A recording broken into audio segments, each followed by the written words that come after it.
Hello प्यारे बच्चों। आज हम कक्षा 7 के पाठ 1 हम पंछी उन्मुक्त गगन के जो कि हमारी हिंदी की पाठ्य पुस्तक वसंत भाग 2 से लिया गया है उसके बारे में पढ़ेंगे, जिसके कवि का नाम है शिव मंगल सिंह सुमन। बच्चों, कविता को करने से पहले मैं उसके बारे में आपको थोड़ा सा बताना चाहती हूँ कि यह कविता पंछियों के बारे में है और पंछियों के माध्यम से कवि हमें आजाद रहने का संदेश दे रहा है, क्योंकि स्वतंत्रता तो सबको अच्छी लगती है, चाहे वो पंछी हो चाहे वो हम हो, कोई भी किसी के अधीन नहीं रह सकता है ना।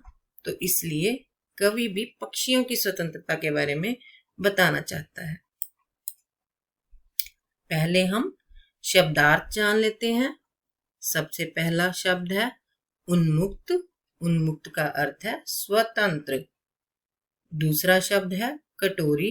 कटोरी अर्थात एक प्रकार का बर्तन। आकुल।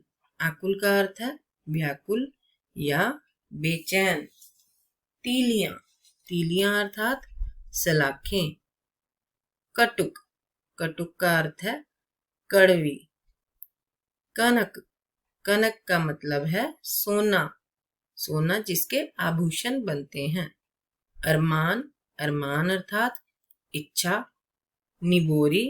नीम का फल। आश्रय। आश्रय अर्थात सहारा। क्षितिज। जहां धरती और आकाश मिलते हुए प्रतीत होते हैं। बच्चों, कविता को व्याख्या करने से पहले मैं आपको रिसाइट करना बताऊंगी, इसलिए आप भी ध्यानपूर्वक सुनना। हम पंछी उन्मुक्त गगन के पिंजर बदना गा पाएंगे, कनक तीलियों से टकराकर पुलकित पंख टूट जाएंगे। हम बहता जल पीने वाले मर जाएंगे भूखे प्यासे, कहीं भली है कटुक निबोरी कनक कटोरी की मैदा से। स्वर्ण श्रृंखला के बंधन में अपनी गति उड़ान सब भूले, बस सपनों में देख रहे हैं तरु की फुनगी पर के झूले। ऐसे थे अरमान की उड़ते नीले नभ की सीमा पाने, लाल किरण सी चोंच खोल चुगते तारक अनार के दाने। बच्चों, पहली पंक्ति का अर्थ है हम पंछी उन्मुक्त गगन के। उन्मुक्त मतलब आकाश में स्वतंत्र उड़ना। गगन मतलब आकाश, उन्मुक्त मतलब स्वतंत्र होकर। तो पक्षी इसमें कह रहे हैं कि हम तो आकाश में उड़ने वाले स्वतंत्र उड़ने वाले पक्षी हैं, पिंजर बदना गा पाएंगे। अगर हमें पिंजरे में बंद कर दिया जाए तो हम गा नहीं पाएंगे, हम कोई भी मधुर गीत गा नहीं पाएंगे। कनक तीलियों से टकराकर। कनक तीलियां मतलब सोने की सलाखें, जो पिंजरे की सोने की सलाखें हैं उससे टकराकर पुलकित पंख टूट जाएंगे, हमारे कोमल पंख टूट जाएंगे। इसलिए पक्षी आकाश में स्वतंत्रता पूर्वक उड़ना चाहते हैं, वो सोने के पिंजरे में भी बंद होकर नहीं रहना चाहते। बच्चों, पक्षी तो पक्षी, कोई मनुष्य भी जो है वो बंद कर नहीं रह सकता। अगर कोई किसी को सोने के लालच में बंद रहने के लिए कहे तो क्या कोई रह पाएगा? नहीं ना। तो ऐसे ही पक्षी भी कहते हैं कि हमें चाहे सोने के पिंजरे में बंद कर दो, हम उसमें बंद होकर नहीं रह पाएंगे, हम तो आकाश में स्वतंत्रता पूर्वक उड़ना चाहते हैं। अगली पंक्ति में पक्षी कहते हैं हम बहता जल पीने वाले, कि हम तो बहती हुई नदियों का जल पीने वाले हैं, मर जाएंगे भूखे प्यासे। हम भूखे प्यासे मर जाएंगे, कहीं भली है कटुक निबोरी कनक कटोरी की मैदा से।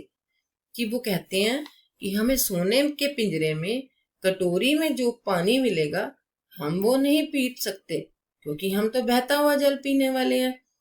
तो अगर हमें कोई सोने की कटोरी में मैदे से बने हुए पकवान खिलाएगा तो हम उसको खाना अच्छा नहीं समझते। हमें तो स्वतंत्र होकर जो नीम के पेड़ पर लगा हुआ कड़वा फल भी है वो भी खाना मंजूर है, वो भी हमें अच्छा लगता है, क्योंकि उसको हम आजादी से खा सकते हैं। इसलिए सोने के पिंजरे में जो कटोरी में है मैदे से बने हुए पकवान वो भी हमें अच्छे नहीं लगते। अगली पंक्तियों में कह रहे हैं, स्वर्ण श्रृंखला के बंधन में अपनी गति उड़ान सब भूले, कि हम सोने की बनी हुई वो जो जंजीरें हैं जिनमें हमें बांधा हुआ है, अपनी गति उड़ान सब भूल चुके हैं, कि हम किस गति से उड़ते थे हम यह भूल चुके हैं। बस सपनों में देख रहे हैं तरु की फुनगी पर के झूले। बस अब तो हम केवल सपनों में ही देखते रहते हैं। तरु मतलब पेड़, फुनगी मतलब उसकी ऊंची डाल, कि हम उसकी ऊंची डाल पर, पेड़ की ऊंची डाल पर जो झूले झूलते थे, अब तो हम केवल उन झूलों को सपनों में ही देख पाते हैं, क्योंकि हमें सोने के पिंजरे में बंद किया हुआ है और हम जब उड़ते हैं तो हमारे पंख टकरा कर टूट जाते हैं। तो हम उन झूलों को भी भूल गए हैं जो हम पेड़ की ऊंची ऊंची टहनियों पर झूलते थे।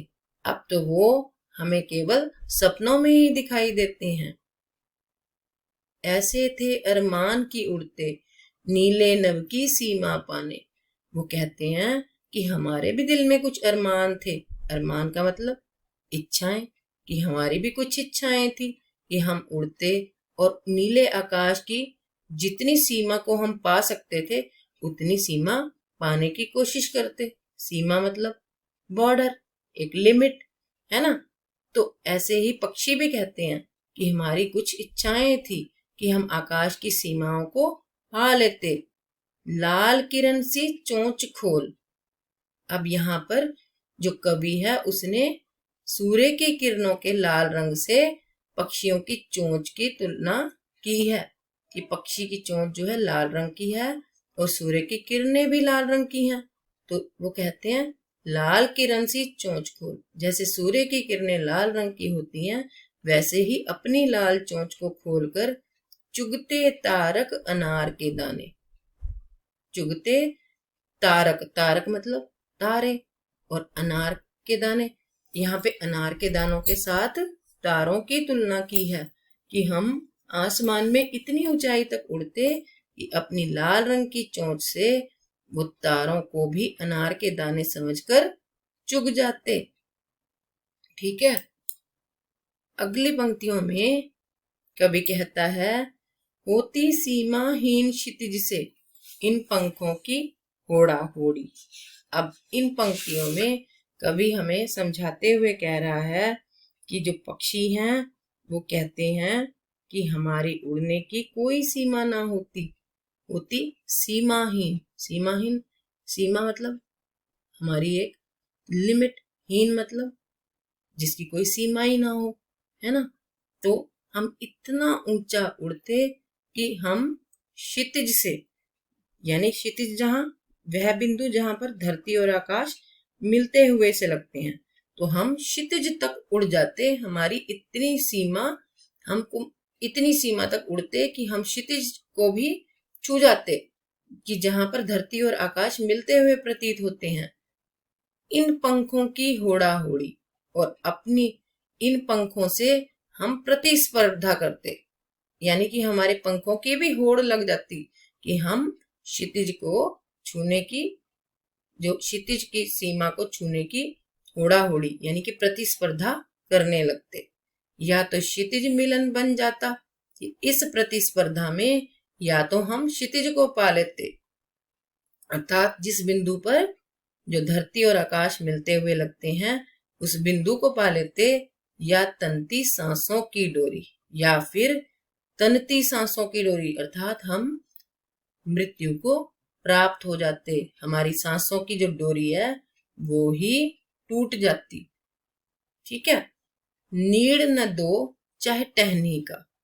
अगली पंक्तियों में वो कहते हैं नीड़ न दो चाहे टहनी का। नीड़ का मतलब घोंसला, कि हमें टहनी पर घोंसला चाहे ना बनाने दो। आश्रय छिन्न भिन्न कर डालो, और चाहे तो हमारे रहने के घोंसले भी तोड़ डालो। छिन्न भिन्न करना अर्थात तोड़ना। लेकिन पंख दिए हैं तो आकुल उड़ान में विघ्न न डालो।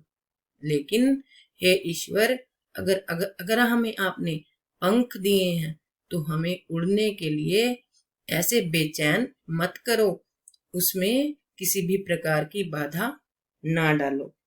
तो इसलिए शिव मंगल सिंह सुमन जी ने स्वतंत्रता का महत्व समझाते हुए हमें पक्षियों के माध्यम से यह बताया है कि चाहे कोई भी प्राणी हो, वह किसी के अधीन नहीं रह सकता। अगर उसको कोई लालच भी दिया जाए तो वह लालच कुछ समय के लिए अच्छा लगता है, लेकिन ताउम्र हम किसी के अधीन नहीं रह सकते। ऐसे ही पक्षियों को भी वह सोने का पिंजरा कभी अच्छा नहीं लग सकता, क्योंकि वो तो स्वतंत्र आकाश में उड़ने के आदी होते हैं। आशा है बच्चों आपको यह कविता समझ में आ गई होगी, और आप अच्छे से इसको रिसाइट करना और इसका अर्थ इस वीडियो को देखकर समझते रहना। धन्यवाद।